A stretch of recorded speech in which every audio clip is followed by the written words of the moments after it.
So before I talk about this, I guess let's consider this the end of the playthrough, and that means we're gonna go ahead and go into my favorite section of the game. Well, I didn't expect to be at this point, but like into the review of the game. So usually what happens after I beat the game, I beat games on the mainstream, I usually go ahead and do a quick review and on my thoughts on the game. And that's because it's fresh in my memory and I don't have to worry about having forgotten how the game was and stuff. I don't know, everything I remember was from when I was a teenager. Hold on, guys. But before we do this review, I'm going to check something. Oh,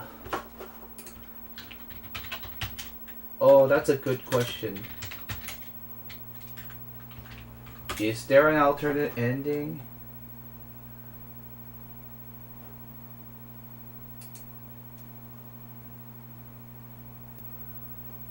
I don't think so.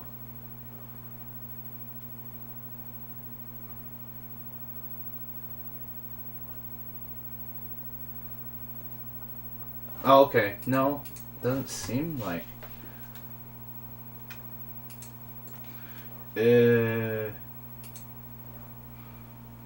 Unless they changed it for the HD version, but I don't think so.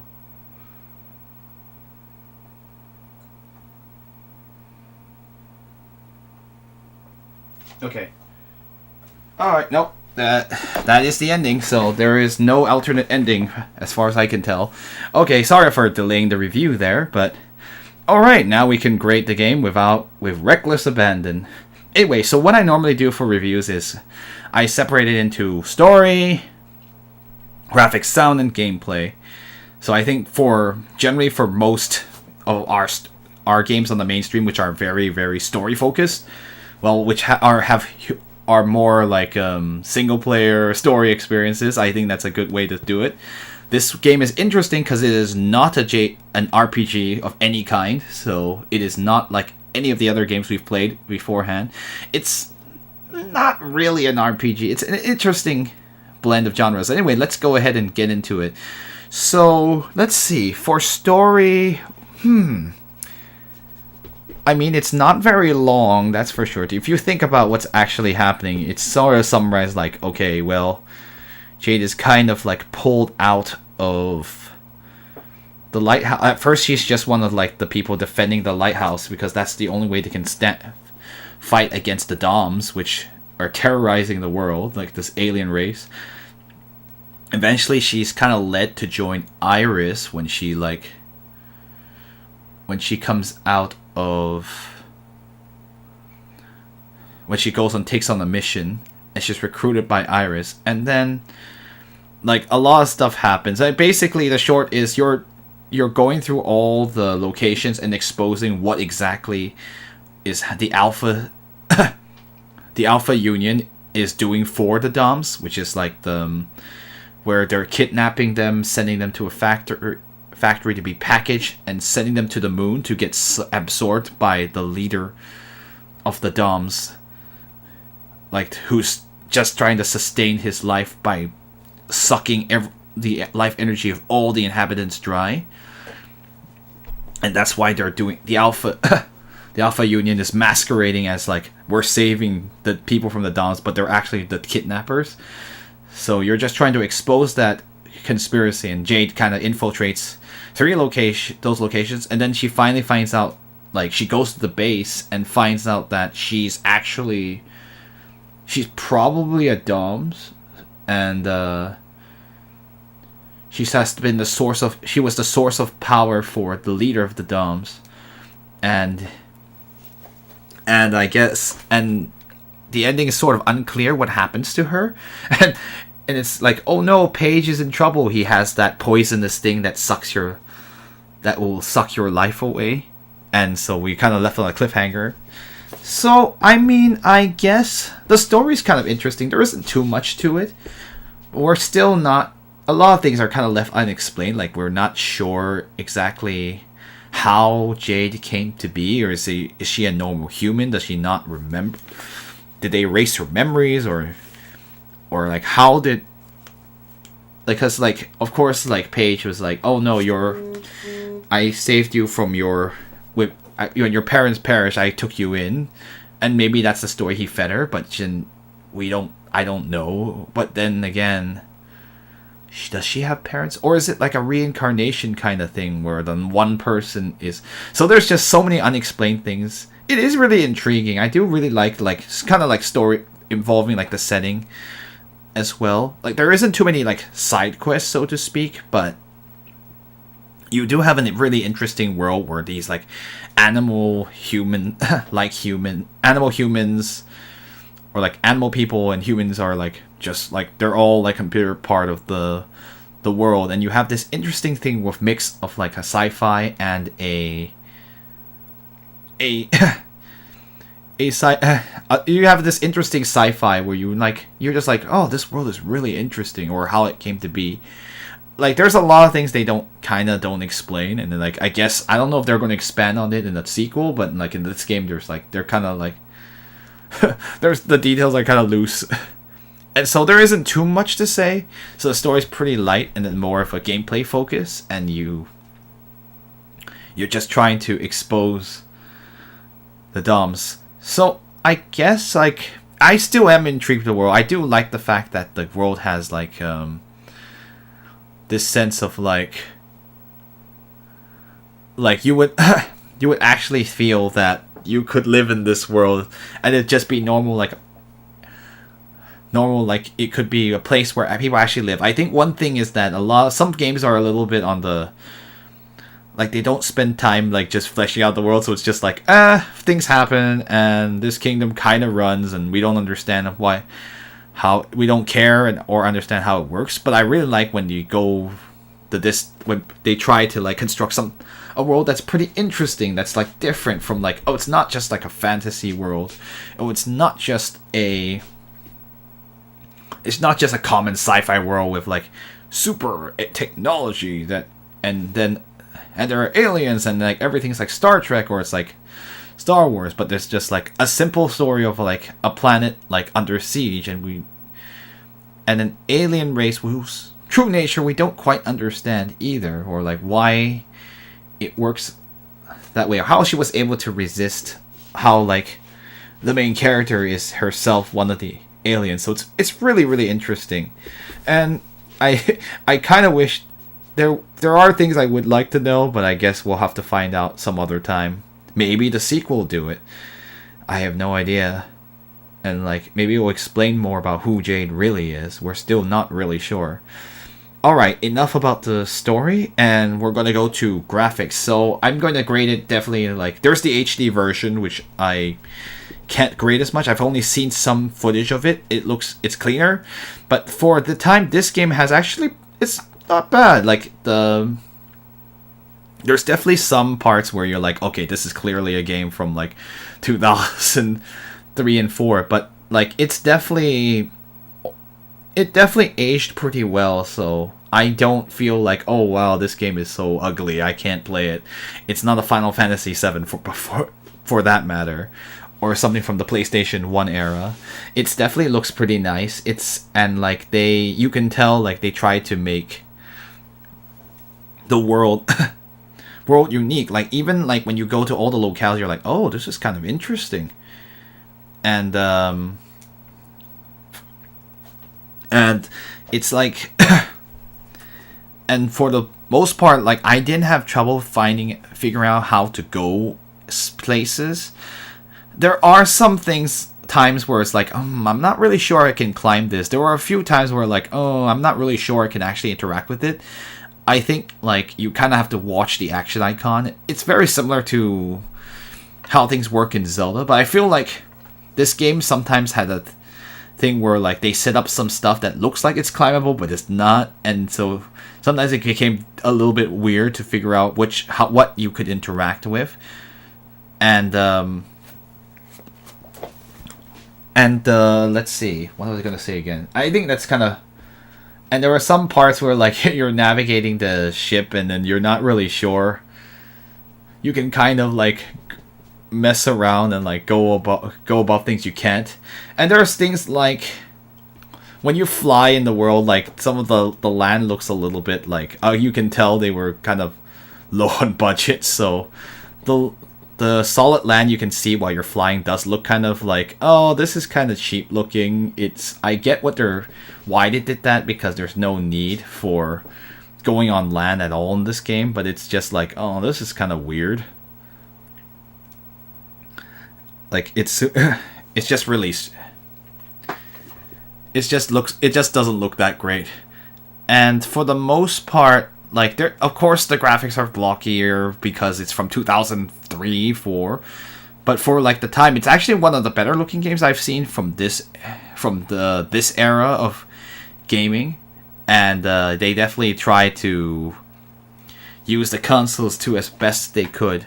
I think the frame rate for the most part is pretty good. I actually did not notice, like, normally I'd be like, oh, I noticed some drops, like frame rate would like suffer, but like actually it held up pretty well. I didn't really have any trouble. I didn't feel like, oh, this game is really slowing down.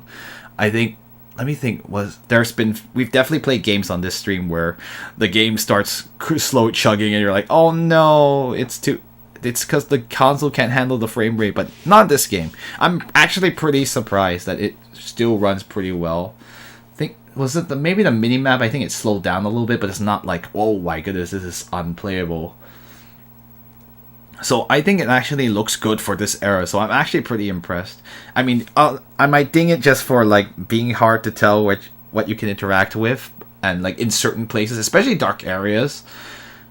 But otherwise, I'm pretty happy with how it looks. I don't think it looks bad at all. And like the art style does go a long way to making it feel pretty good. So I feel like art style makes up for a lot, even for more graphical shortcomings. It's pretty nice.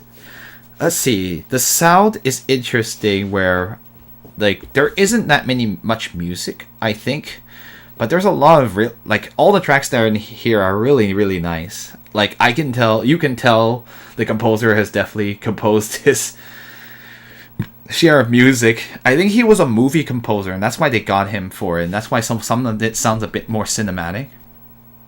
I do think like the music is really, really good. The music's really good. I'm thinking of getting the soundtrack after this. It's really nice. And there's some parts that are just like, wow, it's so eerie, and they just add so much to the atmosphere, or like the intensity of the situation.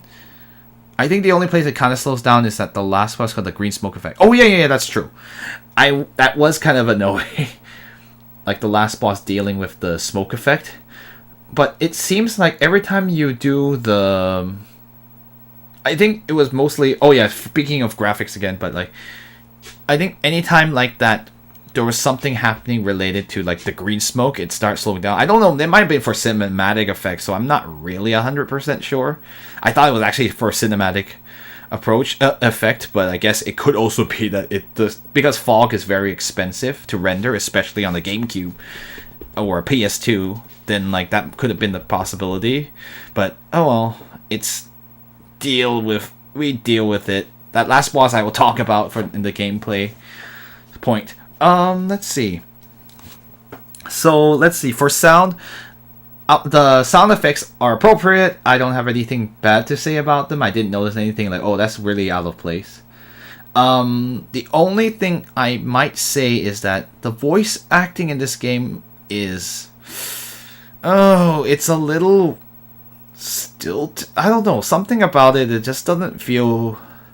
Sometimes the delivery was there, but other times, like especially with Jade, like there were some moments where like it feels really stiff. I think like the voice acting feels really stiff. Like Paige is good. Like Paige is directed well, but some of the actors and actresses are not directed really well, and so it just comes off as really stilted. And like I feel like it's kind of it doesn't detract most of the time, because sometimes it's just really humorous, but other times it's just like, that sounded a little weird. I wouldn't have said it that way. And I think like I think the one scene where it's kind of like not as good as like we witnessed it earlier with the destruction when Jade comes back and witnesses the lighthouse destroyed. And like it doesn't seem, I don't know, that wasn't delivered very well. So like it kind of threw me off of the emotional atmosphere of how you're supposed to perceive that scene. It's a sad scene, but if the voice acting were better, I think it'd probably be even better. So yeah, I mean, it's not offensively bad. It's just or anything like that. There's definitely a lot worse. If you go all the way back to, if you go back into like dub for Japanese RPGs, you definitely hear your share of like terrible voice acting. But in this game, I don't know, it's just a bit stilted. Like, it's very stiff. And so you're not able to, people aren't able to deliver personality for like the characters, and like you don't interact with them very much, so you only have very little time to actually get to like a sense of a character's personality. And oh yeah, and that one, the DOMs, like the one, like some of the things, they're just end up something really humorous rather than like something you take seriously. And it's like oh man, I'm actually, and you know, like normally I would, like if this were like a dub of a Japanese RPG, I'd be like, okay, fine, maybe they were having trouble with the dub. But this game is not a dub of a Japanese RPG. It's a game that was released, it was made in France and released for, like, it was released to a Western audience. I don't even think there's a Japanese, is there a Japanese version of it? I don't even think so. So it's not like this game was made in Japan and then like localized. This game was made for a North American and European audience, and like you would think that they would have prioritized and made sure like the voice acting was on point, but I guess budget hit and they couldn't retake, or I don't even know what happened. I'm actually really genuinely surprised, because at this point in time, like I had played a lot of other like Western games, and there was, well, particularly from Blizzard, so I'm kind of comparing them against it. But like even the voice acting, like Blizzard games was like already at like a more competent level than this game, and I'm just like, really, that shouldn't be the case. But I guess I'm actually really genuinely surprised that it's not as good as I would think it would be. So yeah, I think that detracts for the game, but it is pretty humorous at points, and for the most part, it's not offensively bad, and you'll live with it, I guess. But yeah, it's not so great for the more serious moments in the game, for sure. Anyway, and finally, yeah, this is the category that we're gonna cover: gameplay. Gameplay is the big bullet point in the review, because this game is very interesting gameplay wise. There's a lot to talk about. I feel like one of the interesting things about Beyond Good and Evil, more so than even the story, its art style, its graphics, its sound, is the fact that it covers so many genres that we normally don't play on this mainstream. And like this game is just an amalgamation of like many genres, of like 4 genres really, because on one hand it's very much like, it reminds me a lot of Zelda, where you like upgrade your health by collecting items. You get you can get a new ability with an item, and you attack. You can attack. You can explore the world and find secrets by sailing around, and so it's very much like Zelda in a sense. And like there's a little bit of light platforming, but it's nothing like, it's mostly like you just traverse things and try to figure out where to go and do puzzles. So yeah, that reminds me a lot of Zelda. Like the puzzles aren't nearly as intricate, and the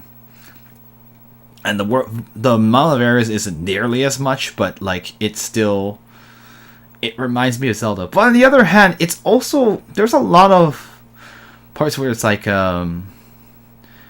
and yeah, now that I think about it, like Zelda even has a racing component, so this game also kind of has a racing component. So there's a lot of like pretty neat things where this game is almost a racer. And then, but then on the other hand, you don't, even though you do combat, I feel like there's not as much combat as there is stealth. So this game, unfortunately, I would elaborate a little more. Like, okay, generally, because this nature of the story, you are mostly in stealth mode. So a lot of times you're in areas where some areas you can beat them enemies that instead of sneaking around them, which I did later on in the game. But other times you're in areas where you cannot fight the enemies because the guns will just kill you. You die if you get caught, basically. And so this game tries to become a stealth game, and it's really interesting. Unfortunately, I think so. I feel like in terms of genres, I think the combat's kind of fun. It's okay. Like the controls are a little bit. It doesn't feel like as good as it could be in comparison to other game like the combat systems from other games.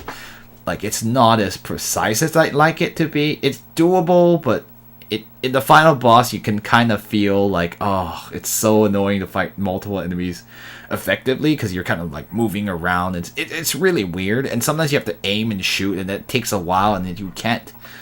Because there's no, unlike Zelda, which has something called Z targeting, which is like you hold down a button, you either press a button or hold down the button to target something, and then you can shoot it without having to go into aiming mode. This game forces you to go into aiming mode, and you try to aim, and then you get hit all the time, and it's just like, it's really annoying because you never can't get a good shot. So you're just like kind of fighting the controls at some points during certain bosses or certain fights, and it's kind of annoying.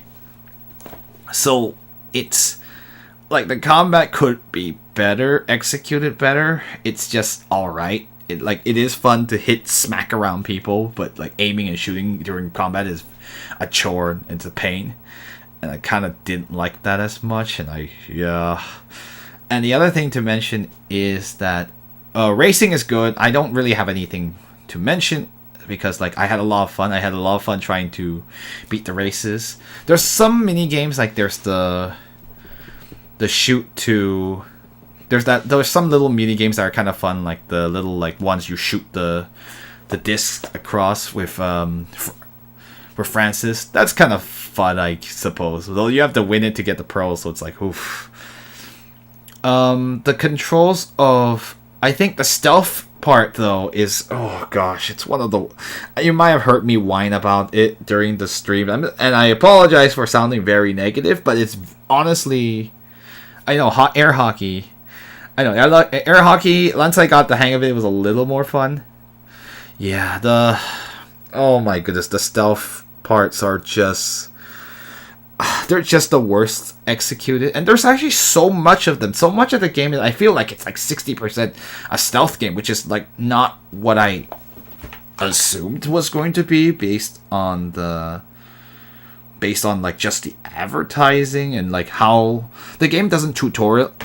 Like when the game tutorializes it in the beginning, you're not really told like, oh, you're gonna have to sneak around for like 60% of the game. I'm like, oh, okay, I'm just gonna go fighting and we're gonna explore. I was actually really excited to like just get better, get like maybe increase my attack, fight more cool enemies, go do more puzzles. But even though there was that stuff, there wasn't as much combat as I expected. But there was a lot more stealth and a lot of forced stealth, so you can't fight your way through it. And oh my goodness, the worst part is that like the stealth parts are being like, the camera angle is probably like the biggest culprit of why the stealth segments don't work very well. Like that's one of them. Like one of the big problems is that this camera angle fights you at every way, so it makes it difficult to run away if you get caught, or like it's difficult to see where the enemies are. So I was thinking about why the stealth sections don't work very well, and I can give a pretty good comparison. So if you've ever played Metal Gear Solid, I'll describe it for you. So what Metal Gear Solid is a game that's all about stealth.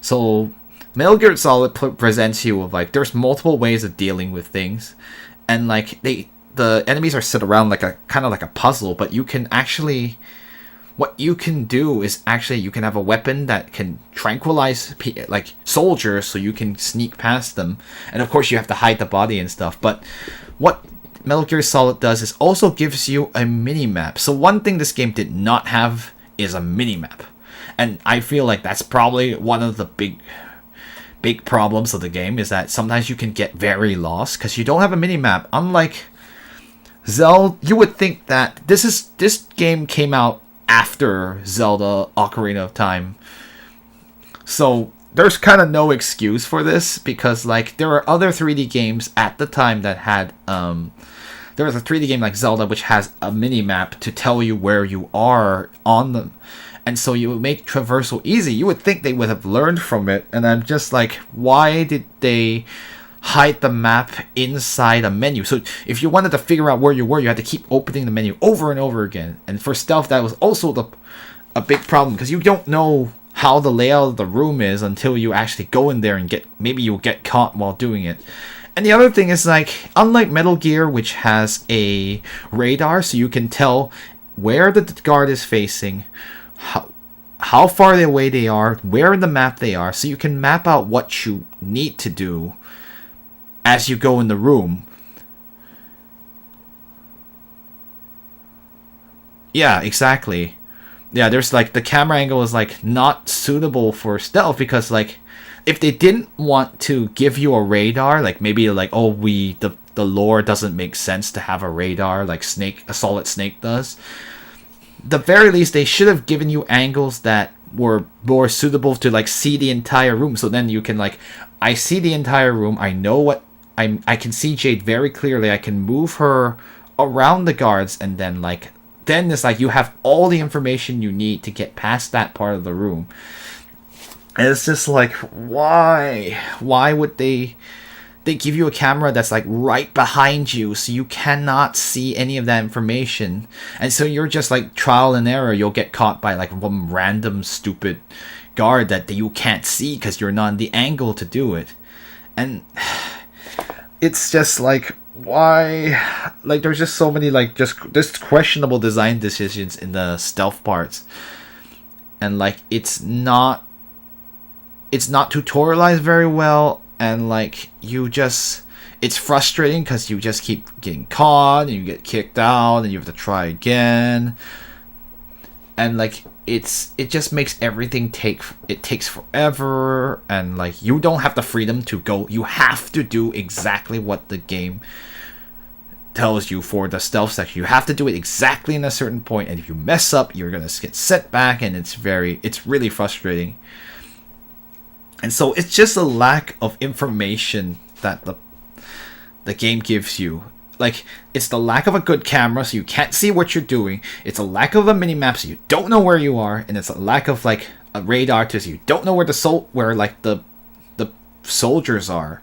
So it's like, like, that makes every stealth section, like, trial and error. You just, like, go in, hope you don't get caught. Oh, you got caught? Oh, you're going all the way back. And like some sections where it's like, yeah, they're not even checkpointed well, so you just get caught and you're dead, and you have to do that.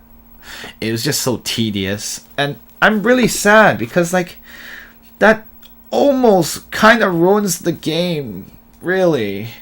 Like, if I were like less, like maybe if I hadn't been if I were less patient than I already am. I'm not really that patient with games, and I'm not as willing to put up with crap. But like, it's just like, come on. And they're not fun to do, and you have to do so much of it, and it's just like, oh, it single-handedly can almost ruin the game, the fun of the game. It's because like your expectations are not like, oh, that you'll be stealthing so much, but you do, and it's just like, and sometimes it's mandatory, so you can't avoid it, and you need a certain amount of pearls to finish the game, so you have to do some of these side areas, and you're just like, oh, okay. I guess I gotta stealth through this. I guess I gotta do these and hope I don't get caught.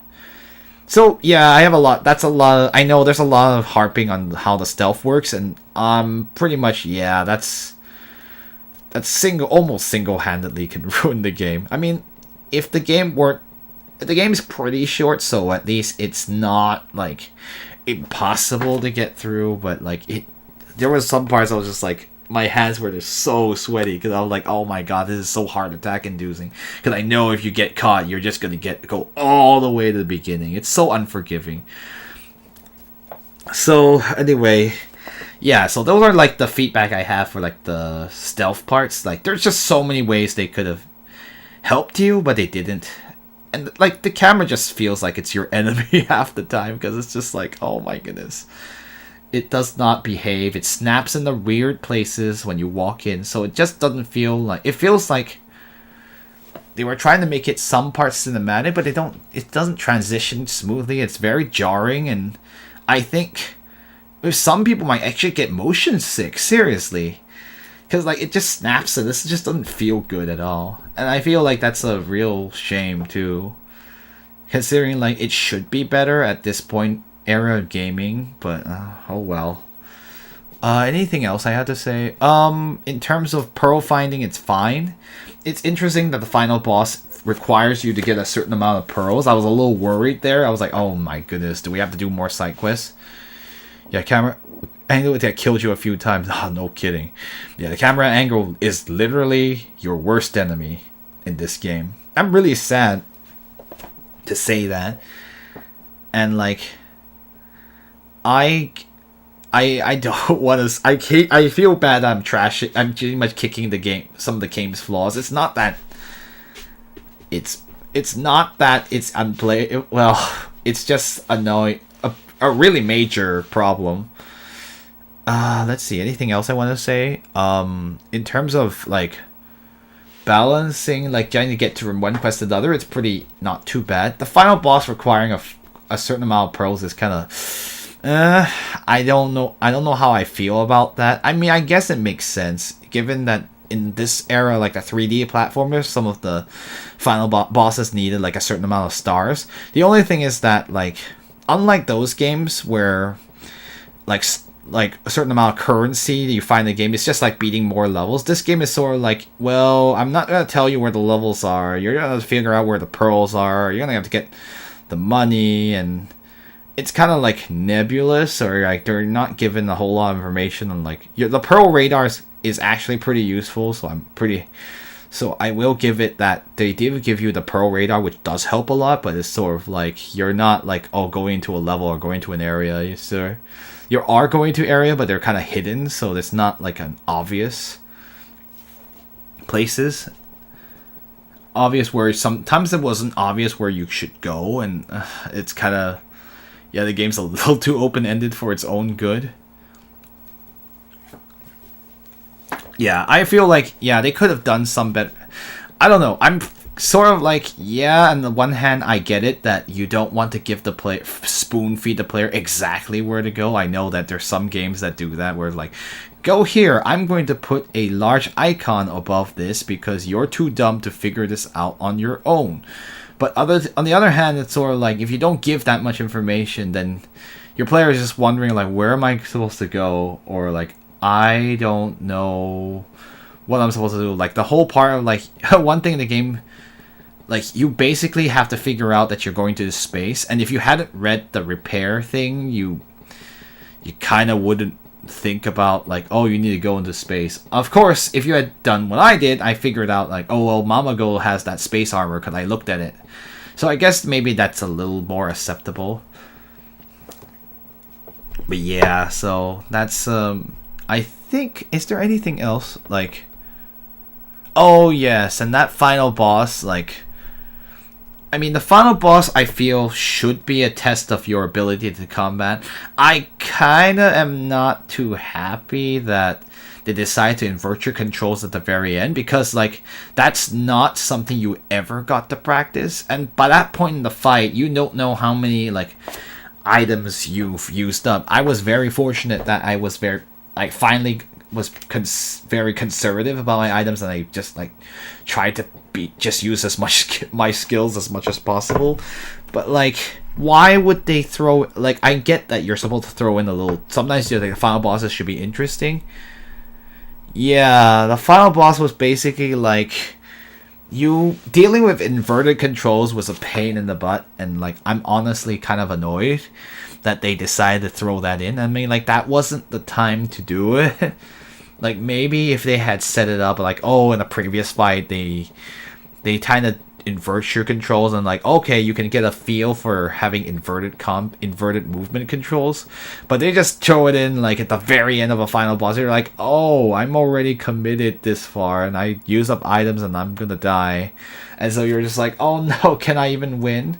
And the fact that oh yeah, that's another thing. Did you notice no enemies have hit bars? You don't know how close you are to beating an enemy until you like hit them. I mean, I guess that's kind of like, for some of them, like the guards, you have to like hit them a couple of times, but like final bosses, you couldn't see a meter, and like you would end up in the same point where like I was like, why can't I kill this final boss? Why am I hitting him so much and yet he's not dying? I think like you could have shown that like, oh, every time Jade gets hit, he restores himself. I'm like, oh, I see. See, if they had a health bar, that would have been like obvious, and I'm like, oh, okay, I just need to make sure not to get hit. And that would have been good enough, instead of like, oh, I can't figure out what is going on. So yeah, enemies could have used a hit point bar. And it's kind of annoying because like I get that maybe they were like, oh well, this is a 3D platformer, you don't need to know how many hits because it should be 1, 2, 3. But like if you have these big bosses and you're hitting them and you can't tell how hard you're hitting them, that's kind of like it's kind of annoying. I guess they were thinking like they're more like Zelda, where you have to hit a boss a certain amount of times, but even then you don't hit them that much because Jade swings her staff very quickly, and she can move pretty fast, so you can't count the number of hits in that sense. So yeah, that's just kind of a weird thing. I did appreciate the little Star Fox section, though. I mean, this game is certainly, like, ambitious. I can tell. Like, they were trying to do everything in this game. There was a space shooter at one point. The boat sections are alright. They are good enough. They got a little bit, like... It was kind of a nice way to change it. I do have to compliment the game of, like, being able to like just change its genre so randomly, and so it's really interesting just how much ambition was in it. Some of it worked, and as I said, some of it works pretty well, and some of it just doesn't work very well.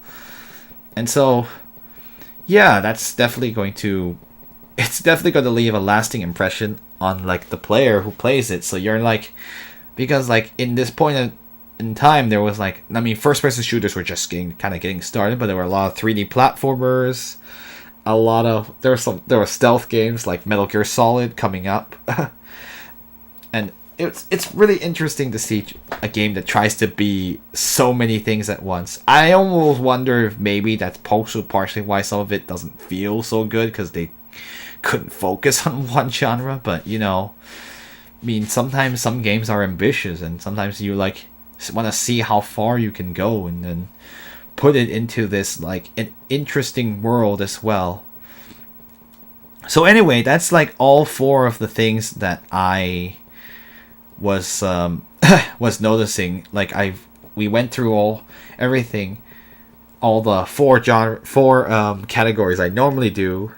And so it wasn't an RPG, so I couldn't really... It's a different story. I didn't have to talk about grinding or anything like that, or the normal like things I talk about. So it's kind of refreshing to play something that's not an RPG, or not in the traditional sense. So I'm pretty happy with that. So as for that, after all of that, so how do I feel a game? Do I recommend this game? So honestly, I would say this game is more of the thumbs up rent kind, and maybe a thumbs down rent if your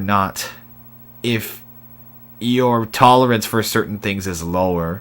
So honestly, I mean, normally I'd be like, oh, this, like, yeah, I don't feel that this game is, well, the game's not too long, and there's not too many.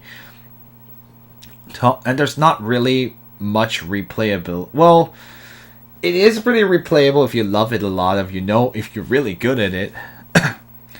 I think there's side quests, but there isn't like a new game plus, so you're not gonna get much out of another playthrough unless you're just going for a speed run. Honestly, for most people, if you're I guess if maybe you have good reflexes, or you really, really love stealth, it might be better for you. But I feel like, yeah, you should just give this one a try and see how you feel. I don't feel like I can wholeheartedly recommend it because how the Games Press treated it back when it came out. Like, there are definitely some big flaws with the game, and whether or not you'll like the game is basically how much you can overlook those things and how much you can deal with the less good, the less wonderful parts of the game, and to enjoy the rest of like the more fun parts of the game, like doing the codes, doing the little side quests, and like exploring the world. And I feel like if you can overlook that, you'll probably enjoy it. But I definitely do think that like you should definitely just give it a try first. It's worth trying out, but I wouldn't say like go purchase it. It's so good, you'll love it, because I don't personally feel that I like the world. I just don't know if I love the game because of just how my experience is sort of like was sort of like mixed. And I mean, it is an interesting game. It is ambitious, but just being ambitious doesn't mean the game is good. I feel really bad. I feel really sad, I have to say it, because like it doesn't mean that you shouldn't try. It's just that being ambitious alone doesn't mean you have a good game. You have to. There's so many factors to take care of all the aspects of a game, and it's definitely worth. It would be awesome if we had budget and like a well-planned project can do it. So it just needed some more polish and like some like ways to deal with some of the less good part, the less fun parts of the game. So yeah, for the most part, it's a rent from people. See how you feel about it. It's very accessible now. There is the HD version on PCs and I think PS3 and 360. Yeah, on like the consoles from the previous generation. So it's very much easy. Unlike some of the games we have played on this stream, it's easy to get without emulation. I do recommend like probably the HD version is probably the way to go if you want to experience the game with as nice as it can be. But I don't believe the HD version has changed fixes much of the stuff I complained about, because like the tuning is, the game's original questing is still there. So unfortunately that's just the way it goes. So yeah, definitely. It is definitely an interesting game and definitely worth your time and get it for cheap if you want to. If you're a digital, just get it for cheap. I wouldn't throw down a ton of money for this, to be honest, but I mean, it is up to you to decide what a game is worth to you, or whether how much it interests you. And if you're just interested in getting ready for the sequel, you might as well play this game, so that way you'll be ready. But yeah, I think that's the end of the review. So there you go. Thumbs up to thumbs down Rent. Thumbs up Rent for myself, probably. Like, I still think it was a positive experience, but it might be a thumbs down Rent for other people. It really depends on how you feel about it. And it's certainly not a perfect game, but it does have some good parts. So anyway, yeah, that's the end of the review.